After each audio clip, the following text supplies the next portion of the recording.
Quem fez esse púlpito não lembrou dos baixinhos, só lembrou de Léo, Maurício. Mas como nós temos esse recurso, vamos usá-lo. Meus queridos, boa tarde a todos. Sejam todos muito bem-vindos a esta casa, que nos acolhe a todos com muito carinho e nos sustenta em nossas dificuldades. É importante que nos mantenhamos tranquilos agora, porque enquanto refletimos aqui acerca das questões do Livro dos Espíritos, a espiritualidade benfeitora está trabalhando no ambiente. Então é importante que este ambiente esteja harmonizado para que sejamos sustentados em nossas dificuldades, cada um com a sua, mas que neste momento é o momento que a gente recupera as nossas energias para enfrentarmos o mundo lá fora. Dando continuidade ao estudo do Livro dos Espíritos, hoje vamos conversar um pouco sobre a parte 2ª, capítulo 6, Vida Espírita, Percepções, Sensações, Sofrimento dos Espíritos. Questões 237 a 243. Que todos nós somos espíritos, ninguém tem dúvida, né? Ninguém tem dúvida. Mas também ninguém tem medo de espírito, não, né? Todo mundo sabe que somos espíritos, mas alguns têm medo de espírito, não deveríamos ter. Kardec diz para a gente, e no livro Caminho, Verdade e Vida, de Emmanuel, Jesus traz para a gente, e Emmanuel comenta, o tesouro enferrujado que está no livro. Por quê? Porque todos nós fomos criados simples e ignorantes, espíritos criados simples e ignorantes. Mas Deus nos deu toda a condição de evoluirmos. Todos nós temos essa condição. Quando Ele criou os espíritos simples e ignorantes, Ele nos deu um tesouro, que é a condição de evoluir, é a natureza, é uma pleia de espíritos ao nosso lado, nos auxiliando, nos ajudando, intercedendo por nós. E neste livro Caminho, Verdade e Vida,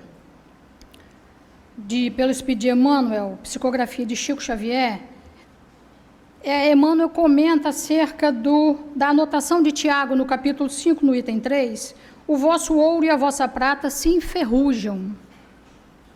E aí ele diz assim, todos os sentimentos que nos foram conferidos por Deus são sagrados, constituem o ouro e a prata de nossa herança, mas como assevera o apóstolo, deixamos que as dádivas se enferrujassem no transcurso do tempo. Faz-se necessário, trabalhemos afanosamente por eliminar a ferrugem que nos atacou os tesouros do Espírito.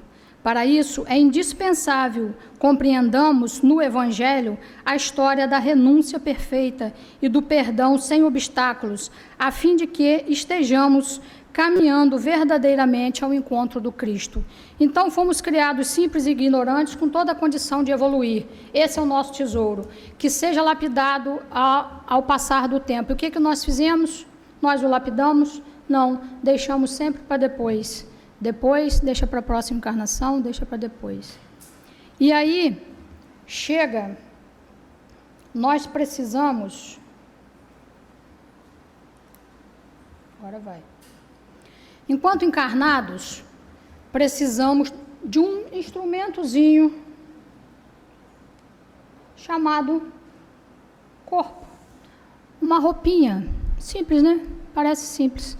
Precisamos dessa roupinha para a nossa caminhada, a caminhada do espírito. Mas enquanto encarnados, que sentimentos que temos? Como detectar esses sentimentos? Quem detecta esses sentimentos? Os nossos sentidos. O sentido do corpo, os órgãos, visão, audição, tato, paladar, olfato. Eles registram, eles percebem tudo à nossa volta e registram. Registram onde? No cérebro. Isto falando em matéria, corpo. Às vezes ouvimos uma música, nos remetemos lá atrás, naquele bailinho nosso, que na minha época era assim, os bailinhos na casa dos amigos, né, em que dançávamos de rostinho colado. Aquela música nos leva àquela época. Hoje é balada, fiquei com fulano, fiquei com Beltrano. Meus sobrinhos já tentaram me explicar o que é ficar. Eu não consegui entender. Eles me explicaram, mas eu não consegui entender o que é ficar.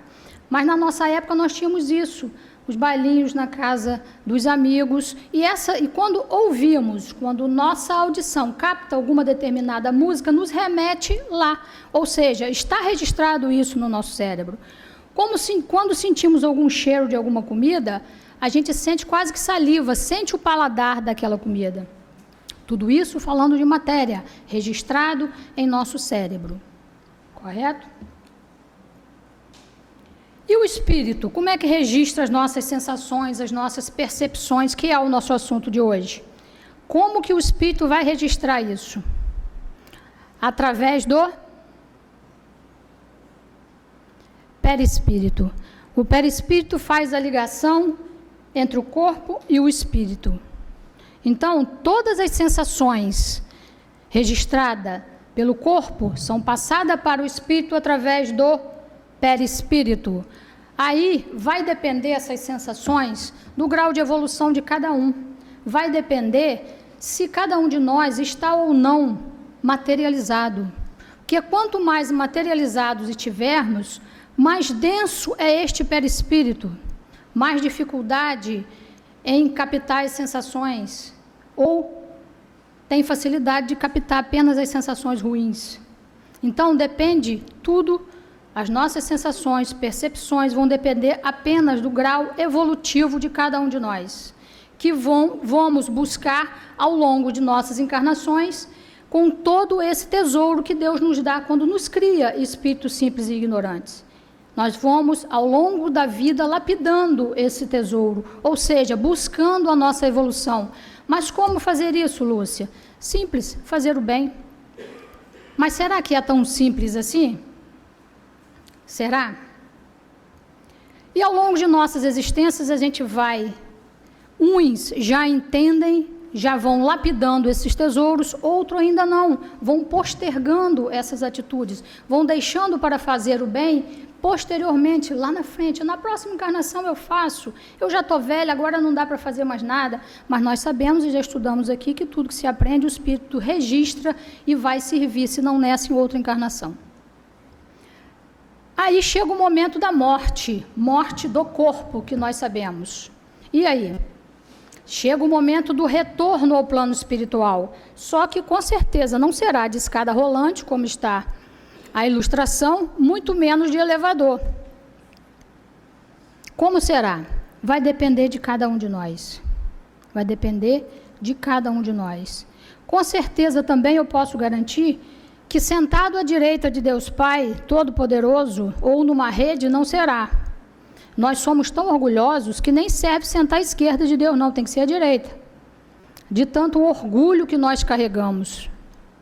Então, esse desencarne vai depender de cada um de nós, o que nós estamos plantando aqui, como nós estamos regando a nossa existência. Quantas são, não importa. De quantas nós já viemos, também não importa. O que importa é o que estamos fazendo agora, nesse instante. E aí, Kardec, na questão 237, ele pergunta assim aos espíritos: a alma, quando está no mundo dos espíritos, ainda possui as percepções que possuía em sua vida física? Resposta: sim, tem também outras que não possuía, porque o seu corpo era como um véu que as dificultava e a obscurecia. A inteligência é um dos atributos do espírito que se manifesta mais livremente quando não tem entraves. Então, quando há o desencarne, é como se o espírito se libertasse. Imaginemos um abajur. Na época da minha mãe, abajur chamava-se quebra-luz. Na época dela, não na minha. Chamava-se quebra-luz. Por quê? O objetivo do abajur é aquela copa abafar um pouco a luz. Assim é o espírito no corpo. Ele fica preso, ele fica abafado. Quando há o desencarne, quando há a morte do corpo, o espírito se propaga, se liberta.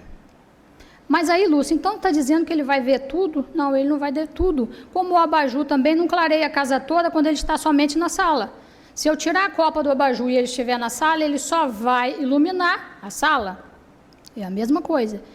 Os espíritos aqui voltam a dizer, depende do grau evolutivo de cada um. É como se fosse o carnaval está chegando. Muitas pessoas durante o ano se retraem.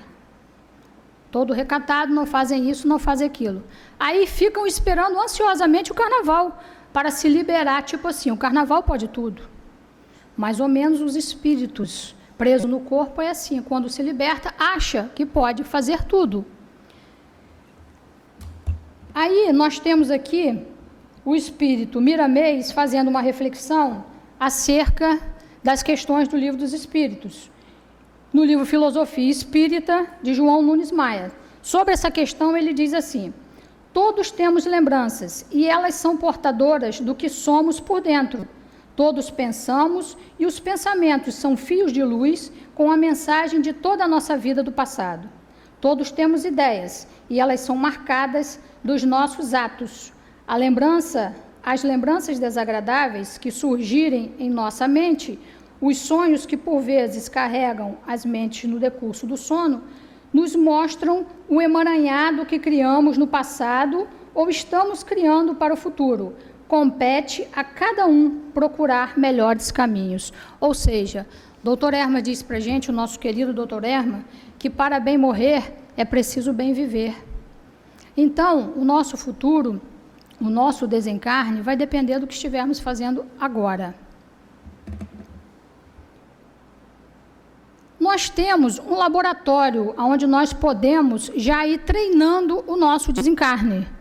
Recorrendo à questão 405 do Livro dos Espíritos, Kardec perguntou assim, como avaliar a liberdade do espírito durante o sono? E os espíritos respondeu, entre outras coisas, o sono liberta em parte a alma do corpo. Quando dormimos, estamos momentaneamente no estado em que o homem se encontra após a morte. Ou seja, o sono, quando o corpo dorme, vai descansar, o espírito não fica do lado ali, de braço cruzado, esperando ele acordar, não. Acorda porque nós temos que trabalhar. Vamos embora, descansa logo. Como a gente fica com o celular, quando acaba, e a gente fica lá ansioso para que ele carregue rapidinho, porque a gente tem que entrar no Face, tem que mandar um zap, etc, etc. O corpo não faz isso. O espírito não faz isso, não fica ali do lado esperando. Ele sai. Para onde, Lúcia, que ele vai? Depende das escolhas de cada um de nós. É essa a grande questão. Sai como? Ele se liberta totalmente? Não. É isso que os espíritos responderam a Kardec. O sono liberta em parte a alma do corpo. Eles ficam ligados a cordão de prata ou chamado cordão fluídico. Então o espírito está limitado ainda porque está preso ao corpo. Não houve o desencarne, não houve o corte desse cordão. Mas o espírito sai. Muitos, aqueles que já estão se preparando, já estão lapidando aquele tesouro que eu falei no início, ao dormir, fazem uma prece, pedindo a Jesus que o oriente nesse sono, que o espírito, quando o corpo for descansar, o espírito possa sair, de preferência que venha na casa do Dr. Erma para estudar, espiritualmente falando, que vá para legiões onde tenham estudos que possam ajudar aquele espírito na sua evolução. E muitos não. Eu estou liberto, então agora eu posso fazer o que eu quiser. E vão sim para regiões menos boas. Então, tudo depende do nosso livre-arbítrio, depende das nossas escolhas. Temos o direito, sim, de escolher o que quisermos, mas temos o dever de assumir as consequências disso. Na questão 238, Kardec perguntou assim aos espíritos, as percepções e os conhecimentos dos espíritos são ilimitados? Numa palavra, eles sabem todas as coisas? E os espíritos responderam, quanto mais se aproximam da perfeição, mais sabem. Se são espíritos superiores, sabem muito. Ou seja, espíritos superiores mais próximos de Deus sabem muito, mas também não sabem tudo, porque quem sabe tudo é Deus, principalmente a forma de criação, não temos como saber. E Miramês também comenta isso, sobre o conhecimento dos espíritos. E ele diz assim: se a criatura deseja conhecer, é seu dever aprender primeiro as leis de amor, o valor da caridade, os benefícios do perdão e o que pode ser útil à fraternidade universal. Quando os espíritos forem se aproximando da perfeição, o saber ganhará amplitude na sua consciência, dotando a inteligência e o coração de muitos recursos em função da sua libertação espiritual. Aí nós temos 2 exemplos a dar. O Evangelho traz para a gente 2 espíritos que encarnaram em épocas diferentes, mas tiveram escolhas diferentes. Nós temos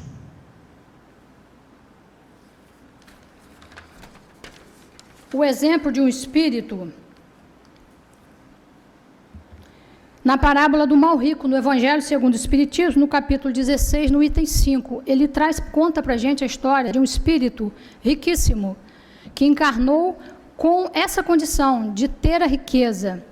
E o que ele fez? Dilapidou sua riqueza toda nos prazeres mundanos. E à sua porta vivia um mendigo chamado Lázaro, cheio de feridas, à espera que sobrasse alguma coisa de alimento da casa desse rico para que ele pudesse se alimentar. E ninguém nem jogava nada para ele, não dava nada a ele. Ele vivia ali, os animais, os insetos lambiam as feridas dele, desse mendigo que vivia à porta deste novo rico. O mendigo morreu, desencarnou e foi recebido por Abraão nas regiões superiores. Tempos depois morre também um rico e foi para regiões inferiores, sofrendo. Então ele pedia: Pai Abraão, envia Lázaro, que aí está com você, para que assopre a minha língua, que queima a minha língua. Eu não aguento esse sofrimento, de tanta maledicência que praticava enquanto encarnado. E Abraão respondeu para ele: não posso, não podemos descer até você, enquanto você não se arrepender de coração. Então, pai Abraão, envia alguém à terra onde meus irmãos estão ainda encarnados, para que o avisem do que está acontecendo, para que eles não cometam o mesmo erro que eu cometi. Abraão, eles não ouvem a Moisés e aos profetas que lá estão pregando para eles a palavra de Jesus, então não tem porquê eu enviar ninguém daqui, porque eles também não vão ouvir.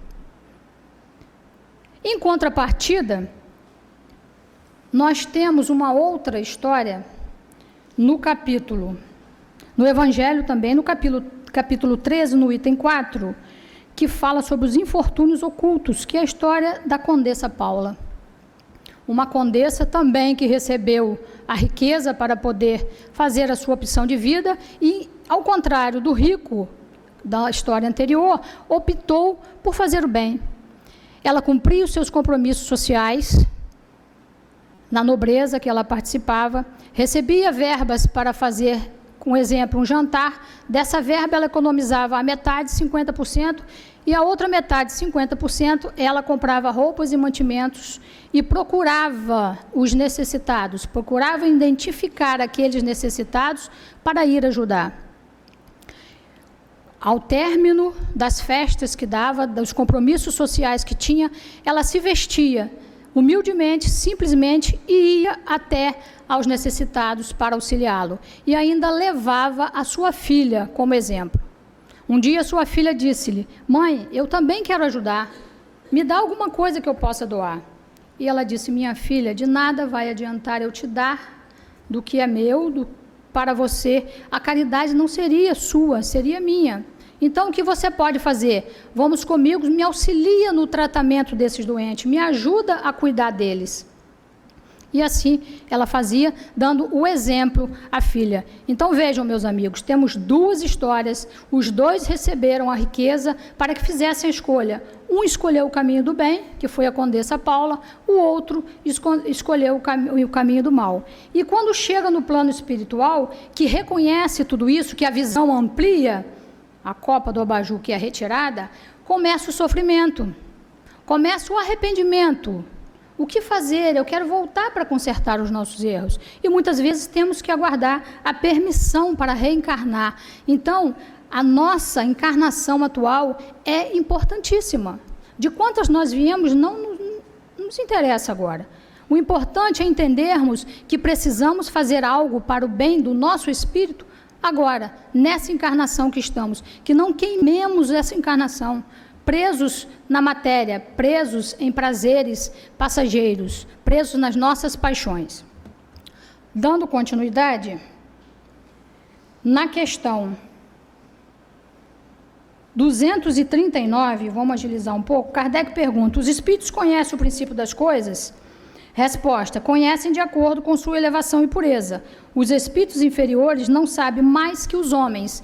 E aí, na questão do Livro dos Espíritos também, questão 17, diz assim, Kardec perguntou aos espíritos: pode um homem conhecer os princípios das coisas? E os espíritos responderam: não, Deus não permite que tudo seja revelado ao homem aqui na Terra. Ou seja, não se pode passar uma criança da pré-escola para a universidade, sem passar por todas as séries. Se eu disse anteriormente que até os espíritos puros, perfeitos, não conhecem tudo, sabem muito, mas não sabem tudo. Porque o tudo pertence a Deus. E Miramês, mais uma vez, ponderando o princípio das coisas. A ordem maior da espiritualidade superior é a de levar as criaturas a conhecerem a si mesmas, identificarem suas deficiências e corrigi-las, trabalharem na caridade consigo mesma, para que no amanhã se encontrem preparadas para outros conhecimentos. Mas a reforma íntima é a base, é o preparo, como que o vestibular da vida, ou seja, precisamos conhecer a nós mesmos e querermos mudar. Não adianta o outro chegar: você está errado, você fez isso errado, você trilhou o caminho errado, vem por aqui que é o certo. Não, nós temos que introspectar, nós temos que conhecer a nós mesmos para podermos querer mudar e tomar atitude. Aí nós vamos colocar em prática a nossa vontade. E ele fala em caridade. Quando a gente está fazendo caridade ao próximo, como a Condessa Paula, a maior beneficiada era ela mesma. Que quando a gente está ajudando o próximo, por exemplo, sair daqui agora e visitar um hospital, aquele doente que a gente está levando uma palavra amiga, um aconchego, um conforto, tem uma legião de espíritos amigos daquele espírito que estão ali, que nós não estamos vendo, e que vão nos reconhecer no futuro. Você veio aqui auxiliar o meu protegido. Lá na frente, nós podemos retribuir esse bem que você fez. E assim é a vida. Lá na frente, provavelmente seremos nós a precisarmos de ajuda. E além dos nossos entes queridos, dos nossos protetores, que são muitos também, intercedendo por nós, nós ainda vamos ter esses espíritos amigos de quem nós ajudamos para interceder por nós. Um exemplo disso é o nosso querido Dr. Bezerra de Menezes, que no seu desencarne, ao chegar lá, ao acordar, ao despertar, ouviu um burburinho falatório lá fora, pediu auxílio para chegar até a janela, o levar até a janela. O que é isso? Que multidão é essa que aqui está? E responderam para ele: Bezerra, essas são as pessoas que vocês ajudaram, os entes queridos das pessoas que você ajudou. Então, meu querido, todos estão aqui para te agradecer, para pedir por você. Olha que maravilha. Muitos exemplos nós podemos dar aqui. Chico Xavier, quando desencarnou, veio um facho de luz de espíritos superiores para levá-lo. Aí vocês podem estar pensando assim: ah, mas Lúcia, Bezerra de Menezes, Chico Xavier, eu estou muito longe. Deixa para a próxima, ó, deixa para a próxima. Estou muito longe disso. Eu sou um reles mortais, entre aspas, digamos assim. Eu tenho muito tempo para chegar lá. Não, nós estamos perdendo tempo, porque nós, hoje, encarnados na Terra, já poderíamos estar na condição de Emmanuel. E não estamos, por opção nossa. Mas temos a certeza que o homem mais vil chegará um dia à perfeição. Isso é fato. Na questão 240, Kardec pergunta assim: os espíritos compreendem o tempo como nós? Resposta: não. É por isso que vós também não nos compreendeis quando se trata de fixar datas ou épocas. Ou seja, na Gênesis traz para a gente assim: tempo é apenas uma medida relativa da sucessão das coisas transitórias. A eternidade não é suscetível de medida alguma do ponto de vista da duração. Para ela, não há começo nem fim. Tudo lhe é presente. Se séculos de séculos são menos que um segundo relativamente à eternidade, que vem a ser a duração da vida humana? Nada. Que nós achamos... Tem gente que vive 80 anos, ou quanto tempo? O tempo foi estabelecido por nós, espíritos encarnados na Terra, para estabelecer um intervalo de tempo. Eu costumo dizer que 24 horas não está dando para mim de tanta coisa que eu tenho que fazer, como muitos de vocês. 24 horas não dá. Mas que são essas 24 horas? São coisas que eu estabeleci como importantes na minha vida. E eu vou correr atrás disso e o tempo vai me consumindo e eu não determino o que é prioridade. Então, esse tempo depende de cada um de nós. Por exemplo, o final de semana passa rápido, né? Voa, quando a gente vê, já é domingo agora. Domingo, quase 18 horas. Amanhã tem que trabalhar. Ai, meu Deus, tem que trabalhar. E a semana se arrasta. Se arrasta, a gente fica assim, a semana não passa. A semana não está passando, eu estou trabalhando. Mas quando eu chego sábado, que eu vou para a praia, voa, domingo já está acabando. A nossa casa, estrategicamente, trocou as cadeirinhas. Botou uma cadeirinha mais confortável, porque se tivesse ainda aquelas cadeirinhas de plástico durinha, provavelmente alguns de vocês, poxa, mas essa mulher não para de falar? Isso aqui está duro. Como é que fica? Aí a casa, estrategicamente, fez uma campanha, comprou umas cadeirinhas mais acolchoadas, para que pudéssemos estar mais confortáveis para nos ligarmos no ensinamento. Porque se for importante para a gente, o tempo passa rápido. Agora, se não for importante, se estiver nos incomodando, o tempo... Agora, para os espíritos não tem isso, os espíritos evoluídos, que é o que Miramês coloca para a gente aqui. O tempo. Para os espíritos, nos seus trabalhos benfeitores, cuja consciência se encontra na tranquilidade de Deus, o tempo desaparece e o espaço deixa de existir. No entanto, para a humanidade e espíritos ainda ligados às paixões humanas, esse tempo é uma realidade e o espaço tem a sua presença impondo limitações. É o que eu falei, depende das nossas prioridades estabelecer esse tempo. Aí vai dar tempo para fazer tudo que é importante na nossa vida. Na questão 241, Kardec perguntou assim: os espíritos têm uma ideia do presente mais precisa e exata do que nós? Resposta: do mesmo modo que aquele que vê claramente as coisas tem uma ideia mais exata do que um cego. Os espíritos veem o que não vedes, logo julgam de modo diferente de vós. Mas lembramos, mais uma vez, e isso depende da elevação de cada um. E aí Kardec comenta: em relação às coisas do mundo espiritual elevado, Miramês, em relação às coisas do mundo espiritual elevado, os encarnados se encontram cegos por estarem envolvidos na carne que tira quase por total a sua visão espiritual.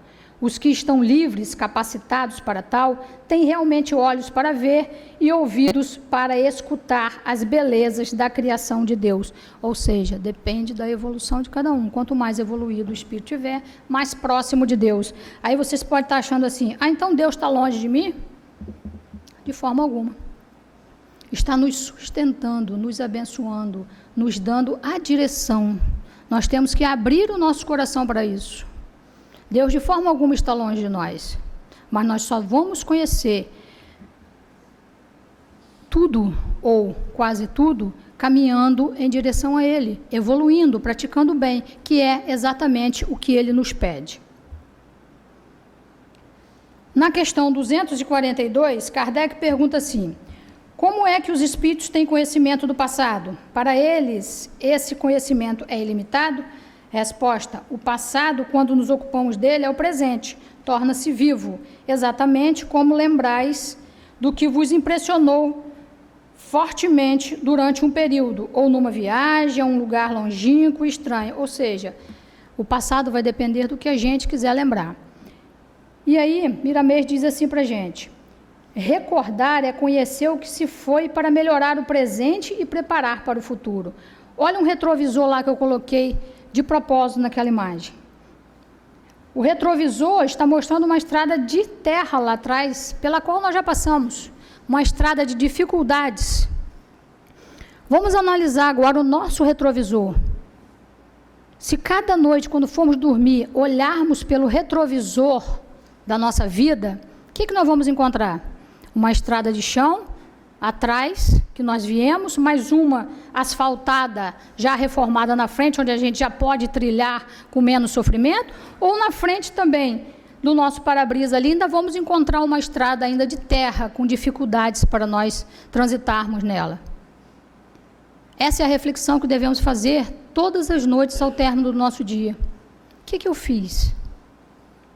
Bem ou mal? Eu posso melhorar? E aí a gente não pode consultar o passado para também ficarmos nos penitenciando. Eu fiz coisa errada.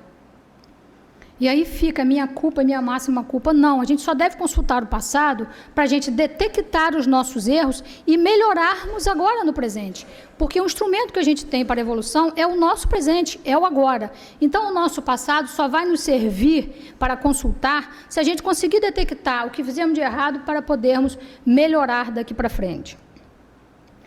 E finalizando, na questão 243, Kardec perguntou assim, os espíritos conhecem o futuro? Resposta, isso também depende da sua elevação, ou seja, os nossos sentimentos, as nossas percepções, o que sentimos, se vamos sofrer, se vamos ser felizes quando desencarnarmos, depende da evolução de cada um. E o espírito Miramês diz assim em relação ao futuro, os espíritos altamente evoluídos conhecem mais o futuro e quando falam aos encarnados, sabem dosá-lo pelo quilate de despertamento dos que ainda transitam na carne, porque ainda tem isso também, né? Aqueles espíritos evoluídos, imaginemos nós vindo fazer uma consulta no atendimento fraterno aqui, a dona Alda, e quando conversamos com ela, ela entrevê o futuro, entre aspas, como médium elevada que é, e chega para a pessoa e diz, olha, daqui a uma semana você vai sofrer um acidente, se prepara. Um espírito evoluído pode fazer isso? Evidentemente que não. Ele pode ter o conhecimento disso? Sim, pode. Mas ele pode fazer o outro sofrer dando esta informação? Claro que não. Agora, um espírito inferior faria isso, e nós temos relatos disso frequentemente. Então, meus queridos, vamos nos atentar mais ao nosso presente, porque o único instrumento que a gente tem para desenharmos este futuro é o nosso presente. Como? Regando o nosso presente. Se a gente puser a aguinha aqui agora, fazendo o bem, a caridade, perdoando, mas perdoando de coração, nós seremos perdoados e ao desencarnarmos, seremos espíritos felizes, com certeza. Aí, para nos ajudar nessa caminhada, para não ficarmos desesperados, achando que estamos sozinhos nessa caminhada, Baltazar Espírito, no livro Pela Graça Infinita de Deus, nos passa essa mensagem para finalizar a nossa reflexão. A providência divina em nossas vidas. Ele faz um comentário sobre uma passagem do Evangelho, no capítulo 17, do item 10. Que tudo aquilo que realizardes seja atribuído à fonte de todas as coisas, que nada seja feito sem que a lembrança de Deus venha purificar e santificar os vossos atos. Deus está conosco, sim, não estamos longe dele. E Baltazar diz assim para a gente, em relação a esta passagem do Evangelho. Nunca será demasiado lembrar-nos do amor de Deus sustentando nossas almas e sentimentos para as lutas diárias. O homem faria muito bem se durante qualquer momento de sua existência diária se lembrasse de Deus, de seu amor infinito, de seu amparo maior e da sustentação que Ele dá a cada um de nós. A sustentação divina objetiva tornar o ser mais coeso, mais organizado, pensando numa direção de elevação. E se todos nós prestarmos atenção na existência que temos, nos erros cometidos, nos projetos de vida, verificaremos que cada um tem no seu próprio projeto uma força superior que conduz a criatura para um objetivo. Isto é o sinal da providência divina, tentando nos encaminhar para aquilo que se chama necessidade pessoal. Quando as nossas almas se desvirtuam, se se transformam em peso morto na vida, quando deixam de produzir corretamente segundo a bondade de Deus, a providência divina não nos abandona, mas nos deixa pensar e agir até que possamos perceber o quanto precisamos corrigir a direção que estamos dando aos nossos pensamentos. Ainda é essa uma forma de Deus nos amparar, nos conduzir, nos fazer crer que Ele é o Pai e nós os filhos, e que devemos aprender a nos comportar, a nos conduzir diante do objetivo maior, que é o progresso.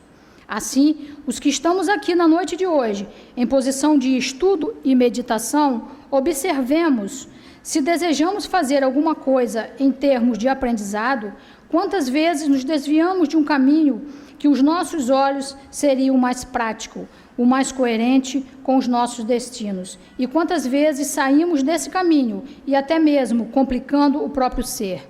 A providência divina atua na individualidade, conduzindo-a para um destino na coletividade, conduzindo todos também na direção de um destino.